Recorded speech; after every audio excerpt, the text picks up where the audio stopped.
হতে এক একজন রাখালকে কাঁধে করে বইতে হবে। কোথায় নিয়ে যেতে হবে বলতো? যমুনার পাড়ে। বংশী বট হতে যমুনার পাড়ে সকলকে বইতে হবে এক একজন করে। বেশ, তাহলে তো খুব ভালোই হয়। দাঁড়া দাঁড়া কানাই দাঁড়া, আমি এক কটা পত্র নিয়ে আসি, কেমন? সকাল শ্রীরাম ছুটতে ছুটতে বংশী বট হতে 11টি পত্র নিয়ে দ্বাদশ রাখাল পত্র নিয়েছি 11টি। আর এই 11টি পত্রের মধ্যে একটি পত্র ছিদ্র করে ওই সকল পত্রের সঙ্গে মিলিয়ে দিয়েছে। আচ্ছা বাবা, দ্বাদশ রাখাল 11টি পত্র, একটা পত্র কম এনেছে কেন আজ? কারণ আজ দাদা বলরাম আসেনি গোষ্ঠী।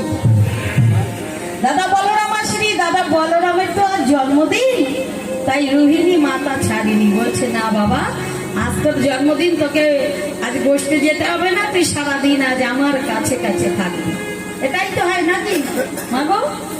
সন্তানের জন্মদিন হলে আমরা বলে থাকি বাবা আজ টিউশনি যেতে হবে না, স্কুল কলেজে যেতে হবে না, সারাদিন ভালো সন্তান হয়ে থাকবি, ভালো ছেলে হয়ে থাকবি বা ভালো মেয়ে হয়ে থাকবি, বলি না?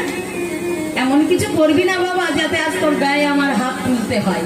ঠান্ডা হয়ে লক্ষ্মী মেয়ে হয়ে থাকবি, ঠিক আছে? লক্ষ্মী ছেলে হয়ে থাকবি, মায়েরা এমনটি বলে থাকে। তা রোহিণী মা আজ তার সন্তানকে আসতে দেয়নি, দাদা বলরামকে। এবার যশোমতী মা শ্রীরামের দায়িত্ব নিয়ে মায়ের কাছ থেকে গোপালকে নিয়ে এসেছে।